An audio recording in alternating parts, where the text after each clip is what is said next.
এদিক দিয়ে যাওয়া যাবে? কিভাবে যাবো ভাই? রাস্তার যে অবস্থা, এদিক দিয়ে গাড়ি নিয়ে উঠতে পারবেন না। দর্শকরা দেখুন রাস্তার যে অবস্থা, এই যে দেখেন, আমি হেঁটেই উঠতে পারতেছি না, আমি গাড়ি নিয়ে কিভাবে যাব? তাছাড়া আমি ব্রিজে উঠলাম, দেখেন ব্রিজে উঠলেও ব্রিজ থেকে যে আপনারা নামবেন, দেখেন কিভাবে নামবেন। একটা সাধারণ মানুষ, একটা এই এলাকার একটা গর্ভবতী মহিলা যদি একটা নিয়ে আসেন, এইখানে আপনারা কিভাবে এই গর্ভবতী মহিলাকে নিয়ে আপনারা এই রাস্তা দিয়ে যাবেন? কয় ফুট? এই জায়গাটা মনে করেন যে এটা তো এলাকার ভুক্তভোগী মানুষ। দেখেন এই এলাকাতে মা বোন আছে, আপনার একটা গর্ভবতী মহিলা, ধরা দেখা গেল যে ডেলিভারি হবে, সে যদি এই রাস্তাতে আসে, তার এইখানে কি হবে?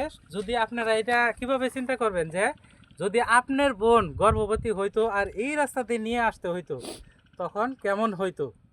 এই ক্ষেত্রে চিন্তা করে আমি আশা করব যে এটা প্রশাসনের দৃষ্টি আকর্ষণ করার জন্য অনুরোধ জানাচ্ছি এই এলাকার মানুষের পক্ষ থেকে। আঙ্কেল একটু বলেন তো যে এইখানে কি অবস্থা আছে? এইখানে খুব দুর্যোগ জায়গা। করোনার সময় দেখা গেছে এক কোম্পানির লোক আইসে, তারা তো ফাঁসাই গেছে, পরে তো আর কেউ আইসে না। কাকা এই ব্রিজগুলো হয়েছে কত সালে? 2004-05 2004-05 সালে হয়েছে, এখন হচ্ছে 25 সাল, তাহলে 20 বছর আগে মেরামত না করার জন্য 20 বছর আগে এই ব্রিজ করা হয়েছে, এখন পর্যন্ত কোনো রাস্তা নাই। যে এটা আসলে কাদের কাজ সেটা আমরা জানি না। সাধারণ মানুষ, একটা বয়স্ক মানুষ, এই যে মুরব্বির মতো একটা মানুষ কিভাবে এই রাস্তা দিয়ে উঠে? আমি তো উঠতে পারতেছি না।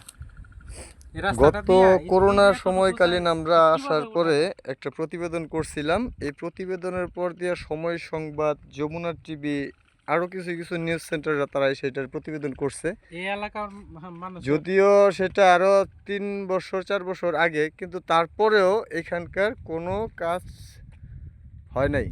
এই পাশটা হইতেছে বাদশা বাজার, এটা নড়াইলের মধ্যে পড়ছে। এই পাশটা বাদশা বাজার, আর আপনাকে যদি দেখাই তাহলে এই পাশটা হইতেছে ধারা বাজার। আসলে ধারা বাজার সেবামূলক প্রতিষ্ঠান অনেক কিছুই আছে, ব্যাংক আছে, ফার্মাসিউটিক্যাল আছে, অনেক কিছুই আছে। কিন্তু এই পাশ দিয়ে যদি আপনি হালুয়াঘাট যান তাহলে আপনার সময়টা অনেক প্রয়োজন। এদিক দিয়ে যদি হয় 12 কিলো, তাহলে এদিক দিয়ে ধারা বাজার হইব আপনার 4 কিলো।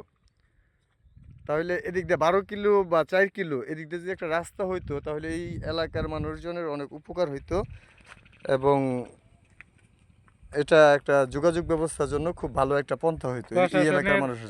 এই ভিডিওর মাধ্যমে হালুয়াঘাট প্রশাসনের দৃষ্টি আকর্ষণ করতেছি আমরা যে এলাকার মানুষের আপনার ওইভাবে চিন্তা করেন যে একটা গর্ভবতী মহিলা এই রাস্তা দিয়ে কীভাবে চলাফেরা করবে। আমার অনুরোধ থাকবে যে আমার বন্ধুরা যারা আছেন সকলেই আপনারা একটু যারা প্রশাসনিকভাবে সম্পৃক্ত আছেন তারা একটু এটা দেখবেন। কাওয়ালি যান যে মানে যে তিনটা ব্রিজই আছে, চারটা ব্রিজগুলি সুন্দর, কিন্তু রাস্তাগুলি খুবই খারাপ। ব্রিজের সাথে রাস্তার কোনো সম্পৃক্ততা নাই। রাস্তা থেকে ব্রিজের উচ্চতা 2.5 ফিট 3 ফিট করতে পারলে আশা করি এই এলাকার মানুষের অনেক উপকার হবে। সকলে বন্ধুটা ভিডিওটা শেয়ার করে দিবেন, বেশি সকলে যেন দেখতে পারে এবং এই প্রশাসন যাতে এই রাস্তাটা সম্বন্ধে দৃষ্টি দিতে পারে, এই জন্য সকলে লাইক কমেন্ট শেয়ার করে প্রশাসনের কাছে পৌঁছাবে।